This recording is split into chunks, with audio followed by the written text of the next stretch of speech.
SMA Parulian 1 Medan. Go with us, podcast Parulian School. Oke, kembali lagi bersama saya host yang luar biasa, yaitu Christine Siahaan dan saya Gabriel Tio Panjaitan. Nah, mungkin semua sobat belajar bertanya-tanya, kenapa nih hostnya harus ada dua gitu? Biasanya satu ya kan, tunggal.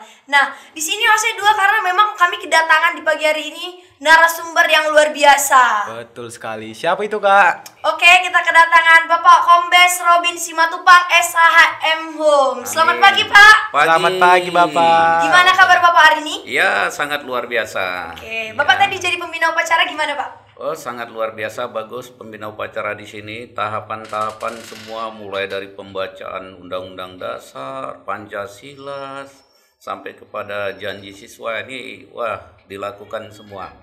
Ya, sangat bagus ya. Iya, Pak, memang di Parulian seperti itu tentunya. Sebelum dilakukan ada itu namanya persiapan gitu. Nah, itu dipersiapkan oleh guru-guru yang luar biasa di sekolah kita ini, Pak. Ya, itu mungkin di tempat lain sudah terlupakan, tapi di sini terus dilakukan. Ini sangat luar biasa nih. Iya, puji Tuhan, Pak. Iya. Oke, Pak.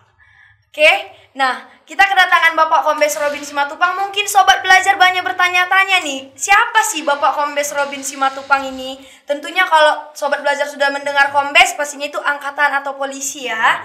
Nah, Bapak Kombes Robin Simatupang ini Kepala Bagian Penyidikan Narkoba di Polda Sumatera Utara. Tentunya sobat belajar sudah tahu nih di mana Bapak ini ditempatkan. Oke. Nah, sebelum itu Bapak ini juga pernah menjadi Kapolres di Batubara dan Kapolres Serdang Bedagai. Dan terakhir Bapak ini ditempatkan di Kepala Bagian Penyidikan Narkoba di Polda Sumatera Utara. Amin. Sobat pelajar, pada bulan Desember ini Bapak ini akan pensiun dari Kepala Bagian Penyidikan Narkoba Polda Sumatera Utara. Tapi tenang aja, Bapak ini akan tetap mengabdikan dirinya pada masyarakat. Bapak ini akan mencalonkan dirinya menjadi seorang calon anggota legislatif DPR RI untuk periode 2024 yang akan datang. Amin. Amin, kita doakan bersama. Gak berhenti-berhenti ya Pak perjuangan Bapak ini gitu. Ya, hidup itu harus terus mencapai impian ya. Luar Betul biasa, sekali. saya salut nih lihat Bapak ini. Tuh, nanti selesai dia jadi orang berhasil di angkatan, mau calon lagi di legislatif RI gitu loh Pak. Iya, selagi kita masih bisa berbuat ya untuk negeri ini, untuk masyarakat, lakukan itu. Ya. Oke, Berarti pelajarannya itu Pak, hidup ini berarti kalau kita berguna bagi orang lain ya Pak ya. Iya. Paling tidak berguna untuk lingkungan, keluarga dan semuanya ya. Ini sangat kita impikan. Kalau hidup itu sudah berguna untuk orang-orang lain, maka hidupmu itu akan lebih sempurna. Betul sekali. Luar biasa Pak. Oke, jadi sobat belajar di sini kami akan berdiskusi mengenai penyalahgunaan narkoba untuk remaja-remaja yang saat ini, dan juga nanti kita akan menanyakan kepada Bapak ini cara bagaimana menjadi seorang angkatan. Nah, ini sangat menarik ini ya. Karena sini kan banyak nih pasti yang pengen jadi seperti Bapak ini, pemimpin di negara kita ini. Oke. Oke, Pak, boleh saya bertanyakan, Pak? Boleh, silakan. Jadi beliau tugas utama menjadi Polri itu apa ya, Pak? Ya, tugas pokok Polri itu pemelihara ketertiban masyarakat. Kemudian itu penegakan hukum dan pelindung penganyom masyarakat. Ini ya tugas pokok Polri ya. Ini ya. Itu tugas sesuai dengan Undang-Undang Nomor 2 2002 ya. Nah, itu di pasal 13. Nah, bisa dilihat nanti di Google juga bisa dilihat ya. Oke, Pak. Lalu sejauh mana kepolisian menjalin relasi atau kemitraan dengan masyarakat, Pak? Ya, sekarang ini semuanya ya Pak Kapolri itu membuat Polri yang presisi ya. Salah satunya itu menjalin kemitraan kepada masyarakat, hubungan baik kepada seluruh elemen masyarakat, hubungan baik kepada tokoh masyarakat, tokoh agama, tokoh pemuda dan seluruhnya termasuk pelajar-pelajar ya.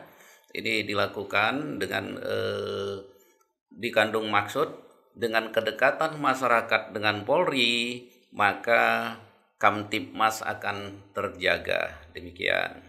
Oke, tadi Bapak bilang kedekatan dengan para pelajar-pelajar seperti kami ini, Pak. Nah, saya juga mau bertanya nih, bagaimana hubungan kerjasama Polri dengan pihak sekolah, Pak, dalam mengatasi anak-anak yang saat ini suka cabut, suka merokok, dan banyak lainnya lagi lah Pak? Nah ini ya termasuk ini kerjasama. Pak Rulian mengundang Bapak untuk ikut ya dalam upacara tadi. Nah ini sudah kerjasama ya, bentuk kerjasama Polri dengan masyarakat. Nah di situ kita bisa menyampaikan pesan-pesan kepada para pelajar, termasuk bagaimana menghindari supaya jangan merokok ya, jangan narkoba ya, jangan berbuat yang kurang baik seperti geng motor ya, pencurian, kenakalan remaja.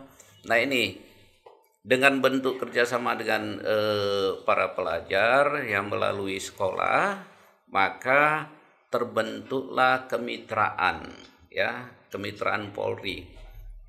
Masyarakat tidak enggan lagi untuk menyampaikan permasalahannya, sekolah tidak enggan lagi menyampaikan permasalahannya kepada Polri, dan Polri bisa membantu menyelesaikan masalah-masalah kenakalan remaja tadi ya, termasuk kenakalan-kenakalan yang ada di sekolah lah, seperti tadi bagaimana mencegah pengaruh penyalahgunaan narkoba ya, bagaimana mencegah supaya anak-anak itu tidak terikut dengan kenakalan remaja. Nah ini ya, dengan Binmas di sini ada Polsek ya, nanti di situ ada satuan pembimbing masyarakat ya ke sekolah-sekolah. Nah ini sudah suatu keharusan Polri juga untuk membimbing masyarakat termasuk di sekolah. Iya, berarti sekarang kenakalan remaja ini sebenarnya mereka yang keras kepala kan Pak? Iya, banyak. Iya. Mereka lebih ke pengen anjar jago gitu kan Pak, menunjukkan diri mereka. Kami geng paling kuat, kami yang paling jago ini. Tapi itu juga nggak bisa sepenuhnya kita salahkan ke pihak polisian gitu loh, karena juga ini kan di sekolah juga kita udah dididik, diarahin gitu. Jadi itu memang tergantung kependirian si anak gitu. Nah, jadi pendidik utama itu sebenarnya di keluarga gitu, di keluarga. Lalu yang kedua pergaulan si anak gitu. Nah, kalau di antara kedua ini nggak salah, berarti itu dirinya sendiri. Memang si anak sudah keras kepala gitu, sudah dipengaruhi dengan yang buruk-buruknya. Gitu. Salah bergaul. Iya, benar Pak. Pergaulan bebas. Jadi kita sebagai sobat-sobat pelajar, sebagai pelajar yang baik, kita harus cari pergaulan yang bagus yang dapat membangun kita ya Pak. Bergaulah dengan orang baik, maka kamu akan terpengaruh jadi baik. Bergaulah dengan orang pintar, maka kamu akan lebih pintar. Nah ingat tuh, ada orang-orang hebat seperti Jack Ma. Jack Ma itu bisa berhasil, bisa pintar, bisa bagus, bisa kaya, karena dia selalu belajar dan bergaul kepada orang pintar.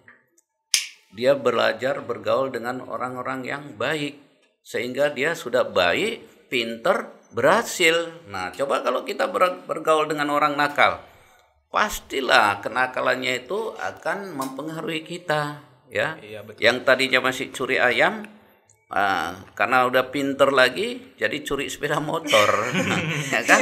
Nah tapi kalau kita bergaul dengan orang pinter, baik, mulai dari kita bisa merangkai, memperbaiki handphone, memperbaiki televisi, bahkan kita bisa menciptakan. Nah itu akan lebih baik, dan itulah yang namanya berguna untuk masyarakat. Benar itu Pak. Jadi pergaulan yang buruk akan merusak kebiasaan yang baik. Ya, benar. Itu. Jadi untuk keluarga, sayangi anak, sayangi juga keluarga, gitu ya Pak ya? Iya betul ya. Karena sebagai pelajar yang baik, kita harus memikirkan masa depan kita. Benar. Bukan hanya kesenangan semata. Iya. Aduh bagus sekali. Iya karena banyak nih Pak. Sekarang kan teman-teman kalau ditanya kenapa make rokok apa segala macam gitu. Biar aku tenang gitu, karena aku punya banyak masalah. Kalau sebenarnya nggak itu ya Pak, malah kehancuran gitu Pak. Bapak mulai dari kecil tidak pernah merokok, ya, tidak mau merokok, tidak mau minum minuman, ya, apalagi narkoba, ya. Sehingga dengan ini ya Bapak mungkin bisa berhasil, ya, bisa sampai ke jenjang ini karena Bapak memang disiplin, dan Bapak bisa ya mempertaruhkan integritas, ya, integritas Bapak itu untuk berbuat baik, untuk berlaku baik, untuk berkepribadian kepribadian baik ya. Belajar dan belajar. Bapak terus belajar ya. Ini Tapi sehingga kan Pak, saat ini juga kita nggak bisa kan menyamakan cara pendidikan di waktu dulu sama sekarang gitu kan. Kadang anak sekarang kalau dibilang dulu itu bapak sama mama seperti ini, itu kan dulu gitu loh. Jadi kadang banyak yang ngeyel gitu loh Pak. Jadi kira-kira gimana nih Pak mengatasi yang seperti itu? Karena kan ajaran yang dulu nggak mungkin kita buat ke yang sekarang. Sementara kan zaman semakin maju gitu loh Pak. Jadi kira-kira gimana nih Pak gitu? ya. Tapi sekarang kan berkembang teknologi, ya teknologi itu udah sangat pesat kali, ya. Kalau dulu saya belajar mungkin ambil pensil, buku, nulis, ya. Kalau sekarang belajar bisa by handphone, ya, by Zoom, ya, sudah bisa by Zoom, by handphone. Nah ini kan perkembangan zaman ini kan sangat luar biasa, dan kita harus mengikuti. Termasuk saya harus mengikuti biar tidak ketinggalan zaman gitu ya, biar nggak ketinggalan zaman. Jadi saya harus ikuti, saya belajar by handphone ya. Di sini banyak pelajaran di handphone ini ya, termasuk di Google. Siapa kira ada Google ya, yang bisa kita tanya mulai dari pelajaran apa saja ada di Google, pengetahuan apa saja ada di Google, semua hukum ada di Google. Bukan tidak mungkin, makanya anak-anak muda sekarang harus betul-betul mengikuti ya. Kalau tidak, kamu akan ketinggalan sampai ya ke belakang. Bahkan sekarang ya sudah tadi Bapak udah jelaskan, tantangan anak-anak muda sekarang ya, tantangan kalian sekarang itu lebih besar dari tantangan kami ya. Kalau kalian tidak mau belajar mengikuti perkembangan, maka kamu nanti akan menjadi pengangguran, ya, akan jadi pengangguran. Contohnya itu Elon Musk sudah menciptakan Tesla, ya. Mulai dari rumah nanti itu atapnya itu atap listrik, ya. Mobil, sepeda motor dari listrik. Sekarang sudah mengikuti semua. BMW sudah menggunakan mobil listrik, berubah dari mobil fosil ya, minyak itu berubah. Ke depan fosil itu tidak lagi digunakan ya, termasuk SPBU itu nanti akan hilang ya. SPBU itu akan diganti dengan baterai, cas baterai. Nanti akan hilang. Artinya apa? Pekerjaan itu akan lenyap. Nah, kamu kalau tidak mengikuti, kamu akan tidak bisa bekerja, gagal. Nah, karena semua akan diganti dengan baterai. Berapa juta tenaga kerja yang akan tinggal, ya, hilang. Termasuk nanti di bagian-bagian pelayanan bank nanti tidak ada lagi teller ya, teller yang itu untuk kita tanya, semua itu by phone ya. Sekarang kan sudah ada banking, nggak perlu lagi kita ke bank, langsung banking. Biasanya kita harus menghadap 2-3 orang kan ke bank itu kan, ada teller ngisi dulu ya, mau tarik uang, mau kirim uang, dia harus catat dulu, dipandu kan. Sekarang mana? Kamu punya ini banking, langsung kirim tek, sudah. Berapa juta orang yang akan kehilangan pekerjaan? Apakah adik-adik nanti termasuk salah satunya? Kalau tidak mau salah satunya, harus belajar dan harus menjadi unggul. Iya pasti ya? Pak. Pasti dengan belajar unggul, pasti adik-adik itu akan diterima. Tapi kalau belajarnya enggak, ikut geng motor, dia akan ketinggalan 100 tahun. Ya, lebih tua dari umurnya nantinya. Nah, ini harapan kita ya. Adik-adik itu harus bisa memberi penyemangat para orang tua, ya. Ya, memang orang tua ya masih kuno. Dulu Bapak belajar masih mesin ketik kertas. Sekarang laptop kan. Tapi Bapak mau belajar Ini kan termasuk dari bagian dari laptop, ya. Ketik surat, buat, ya, kirim, orang sudah langsung. Hari ini kejadian di Amerika, detik ini juga kita tahu. Coba dulu, ada kejadian di Porsche aja, ya, berminggu-minggu baru nyampe, ya, ininya kan, baru kabarnya kan, berbulan baru nyampe. Sekarang kejadian di mana-mana, permasalahan di mana-mana, detik ini juga kita tahu. Iya. Nah ini ya yang perlu. Zaman milenial ya kan, Pak. Zaman milenial.